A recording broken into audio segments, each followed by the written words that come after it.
Bye.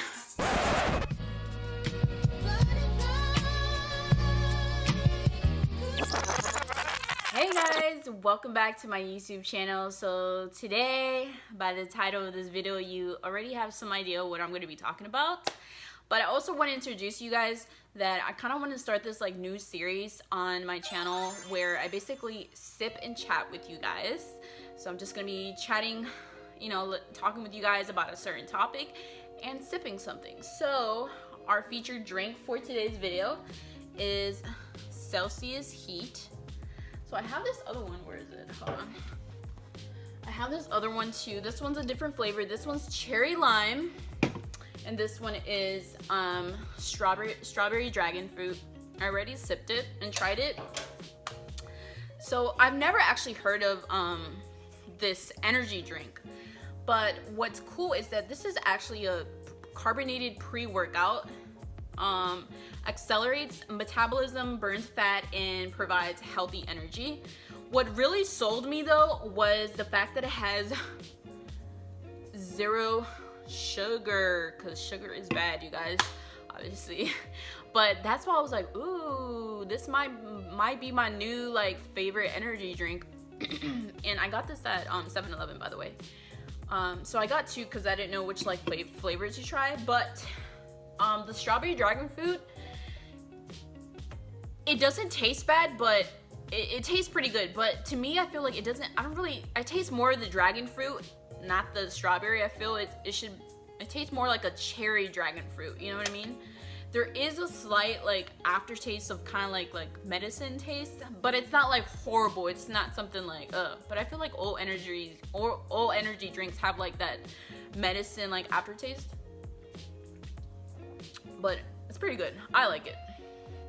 So this is a win. Let me tell you the macros on this. It's only 15 calories for the whole can. Doesn't have any sugar, obviously. It does have carbs, but it's only 2 grams of carbs, so carbohydrates. So like, how awesome is that? And of course, it has all the natural,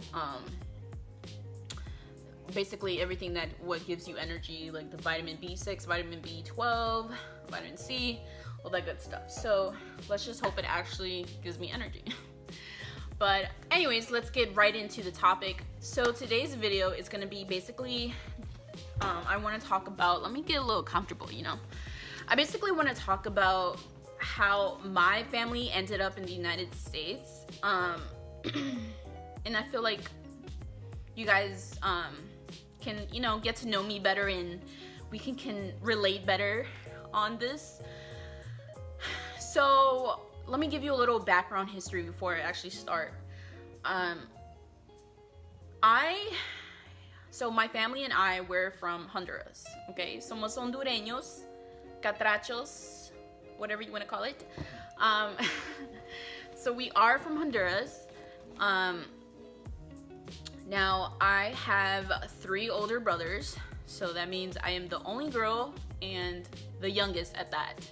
And no, I'm not spoiled, so I got my ass whooped just like all my other brothers, but I'm not spoiled. I feel like my oldest brother was actually the one that was spoiled the most out of all of us. But anyways, so yeah, so I have 3 older brothers. So now the second oldest brother, which is the middle brother, he was born in 82, 83. I'm not sure. I think 82 or 83. He was born, and when he was born, unfortunately, he was born with cataracts. So, you know, the doctor, when he was born, the doctor was like, you know, I'm sorry, but your son has cataracts and he can't see well. And if you don't have surgery, he's gonna end up blind and being blind his whole entire life. So my parents were like, oh my God, and my mom especially was just like very emotional and stuff. and she basically, the doctor was like, you need to have, you know, he needs to have surgery right away.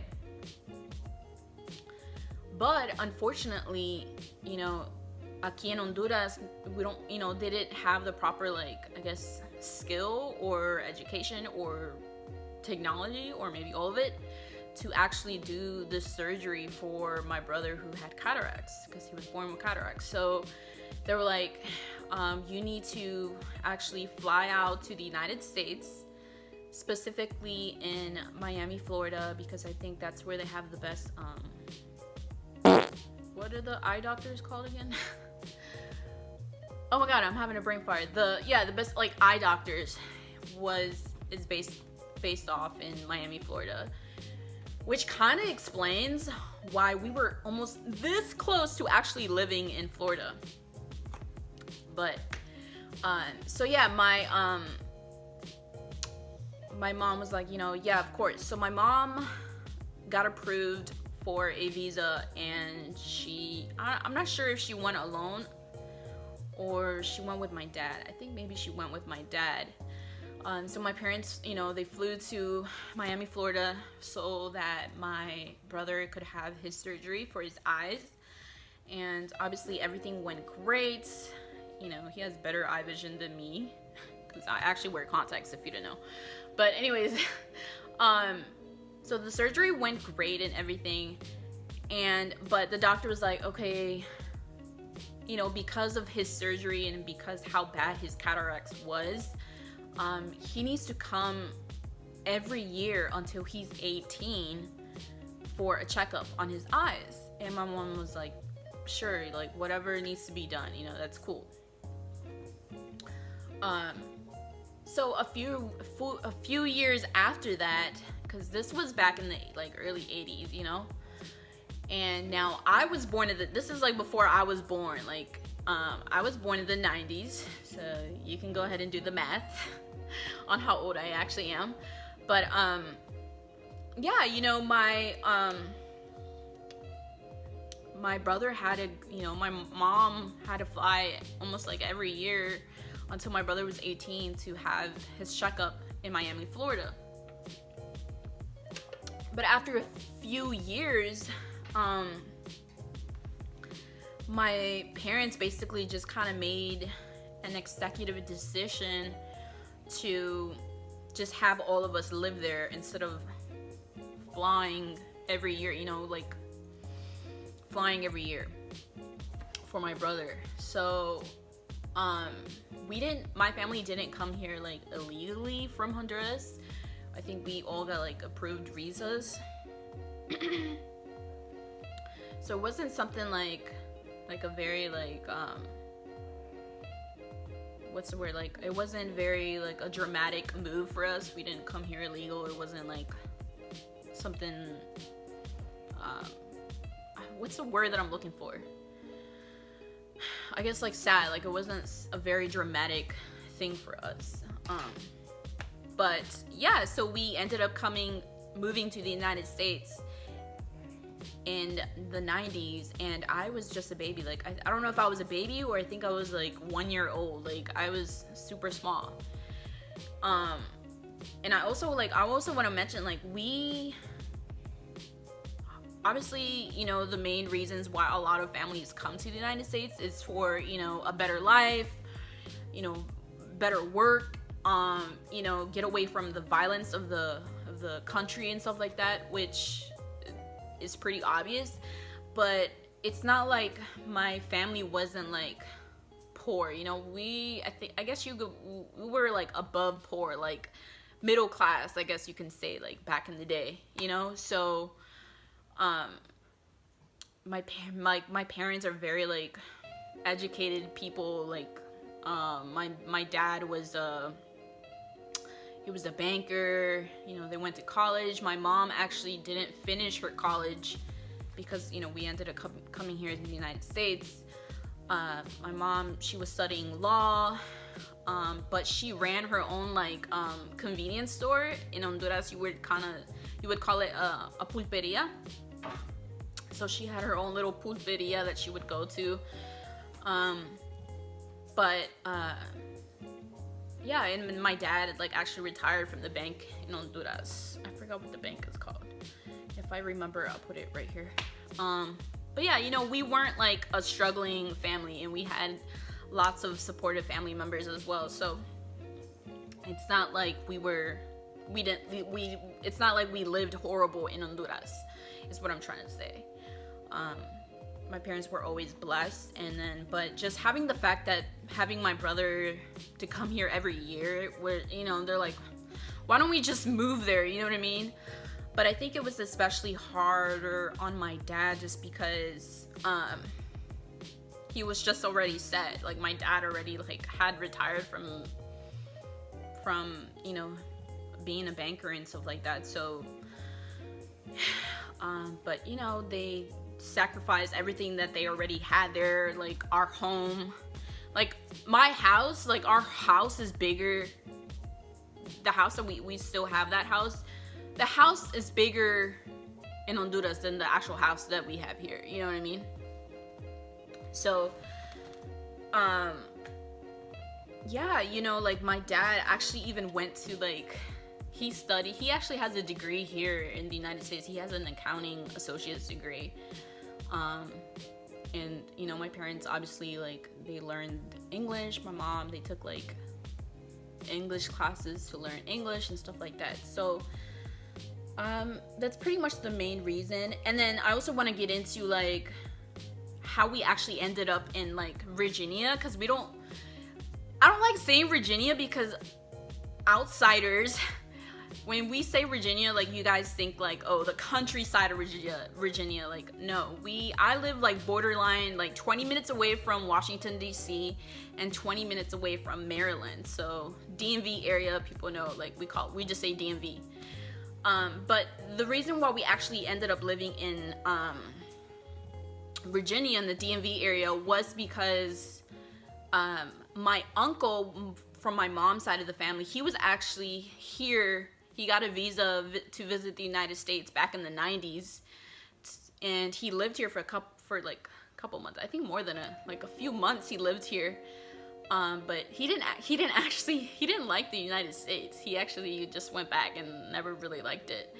But you know, my uncle was actually here in Virginia, in the northern Virginia, and we decided to come here and live here and be with him while he was here. So, and then my parents just, you know, decided to stay here in the DMV area.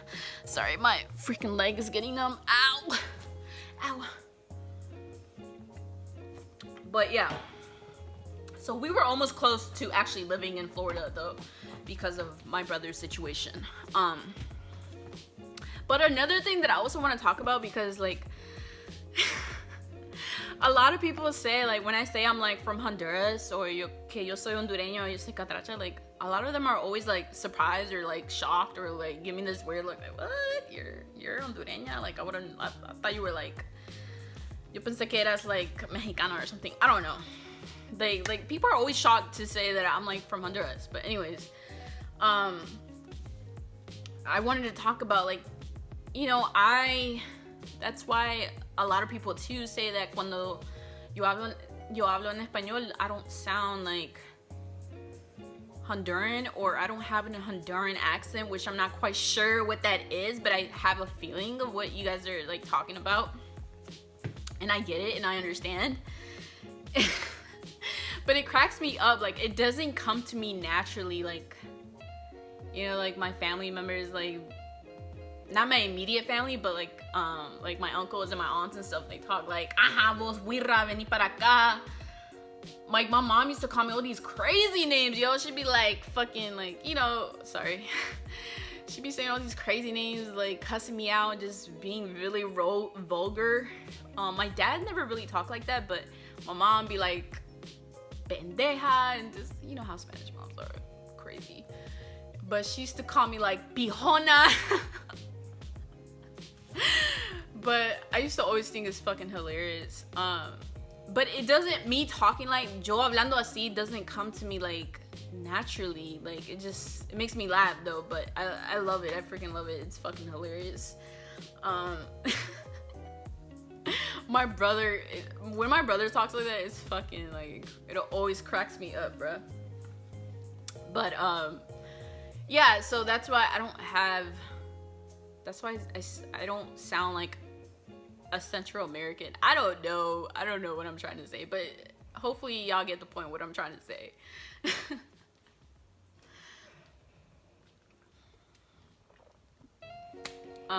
But yeah, another thing too, like, I've been back, like, I've been to Honduras 2 times now.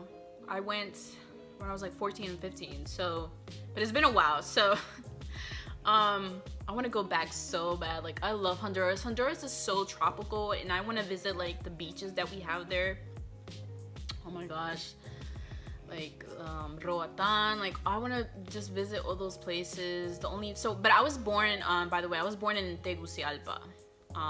My dad is from Tegucigalpa. My mom is actually more country, like she's from the Pueblo, you know, like where's she, Alianza, she's from Alianza. But yeah, I want to go back so bad now that I'm older. Man, I have some crazy stories about the times that I visited Honduras, which I should do another separate video for that, because that shit is hilarious. But at the time I was like freaking terrified. I should really talk about that. But yeah, you guys, sorry if you guys hear my dog snoring over there. Like, she is just snoring. I think that's how pugs be. But I don't want to make this video too long, but I'm hoping you guys kind of get a feel and get to know me better. And I hope you guys like this new series that I want to start on my channel. But yeah, I think that's all I have to say for this video. Give it a thumbs up if you liked it, and follow me on all my social medias. Like, all my social medias are the same thing, I believe. Like Instagram, Snapchat, and Twitter, they're all the same thing. I'm mostly on Snapchat. I'm mostly on Instagram though. So, but yeah, you guys, I will see you and talk to you guys in the next video. Bye. Adios. Kisses to all my catrachos and hondureños y todos, mi gente.